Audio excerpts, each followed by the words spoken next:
If you had walked into my life last week, you would have thought I was the luckiest girl alive. Rich family, check. Dream university, check. Future billionaire CEO, apparently, check.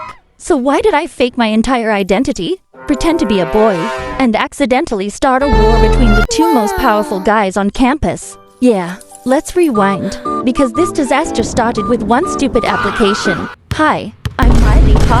For my entire life, I've only cared about two things: basketball and business. Most people think those two don't belong together. Trust me, they've never met billionaires. I grew up in a mansion so ridiculously huge. Our Wi-Fi had trust issues. Sometimes I'd order food, and by the time it reached my bedroom, it was practically breakfast. My dad owns Heart Global, one of the biggest companies in the country. Everyone expected me to become the next CEO. Board meetings, business dinners, networking, investment strategies. That was my childhood. Some kids played tag. I learned how to negotiate stock prices before I learned how to parallel park.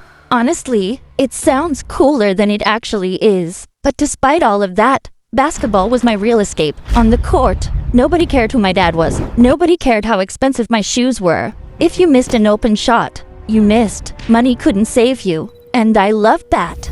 Then university finally started. Vanguard University, the playground of future billionaires. But there was one place everyone dreamed about joining. The Vanguard Club, the most prestigious basketball and business society in the country. Its members won national championships, built million-dollar startups, and graduated with job offers most adults could only dream about. Joining Vanguard basically meant, congratulations, your future is officially overbooked. There was just one tiny, extremely annoying, completely ridiculous problem. Girls couldn't join.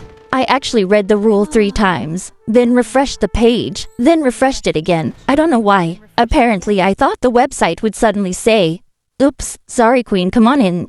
It didn't. That's when my brain had an idea, a terrible idea. The kind of idea that makes future you stare at past you and ask, what exactly were you thinking? I looked into my mirror, pointed at my reflection, and whispered, if Vanguard wants a boy, I'll give them one. 3 days later, my long hair was gone. My hoodie was 3 sizes too big. My voice sounded like I had swallowed sandpaper. And Milo was officially born. Before risking my entire future, I needed one tiny test. Could anyone actually believe I was a guy? Luckily, my best friends Sarah and Leo were working the midnight shift at our local 7-Eleven. If I fooled them, maybe I'd fool everybody. Hopefully. Maybe. Please. The little bell above the door jingled as I walked inside. Blue Slurpee? Obviously, secret identities are temporary. Blue raspberry is forever. I slammed the cup onto the counter, lowered my voice. Ring me up. Leo didn't even glance up. $3, dude. It worked. For exactly 3 seconds, because I immediately started laughing. It's me, you idiots. Sarah spun around so fast, she almost dropped an entire shelf of chips. Lee? Leo finally looked up, then blinked again. Dude, you look better than I do. I know.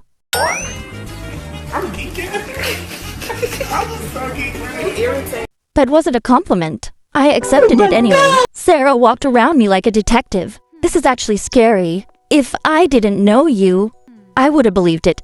Mission accomplished. Suddenly Leo's smile disappeared. Miley, don't do this. The captain of Vanguard, Kael Rachel. He notices everything. He hates liars. If he catches you, you're finished. I rolled my eyes. Relax. He's probably just another billionaire who thinks smiling is a personality disorder. Sarah burst into laughter. Leo looked terrified. I have a really bad feeling. And if horror movies have taught me anything, whenever someone says that, run. Unfortunately, I didn't. A calm voice suddenly echoed behind me. Is that right? Every hair on my neck stood up. I turned around. Standing near the snack aisle was the tallest guy I'd ever seen. Black jacket, sharp jawline, dark eyes, and the kind of confidence money definitely couldn't buy. Yeah, boy. He calmly placed a black card on the counter, walked toward me, stopped, looked directly into my eyes, then smiled. Not a happy smile, the kind that says, "This is going to be fun." He leaned close enough for only me to hear, "Good luck tomorrow, Milo." Then he walked out into the rain, leaving me completely frozen. I slowly turned towards Sarah. Please tell me that wasn't Kael. Oh my God, you for real? No, you for fake. Sarah nodded. Leo sighed. I told you. My first day hadn't even started yet. And somehow, I was already in trouble. I feel like that was so meant to happen to me. Like, I'm such a different person. And like, it was meant to happen to me. Like, the things, I really feel like things happen in your life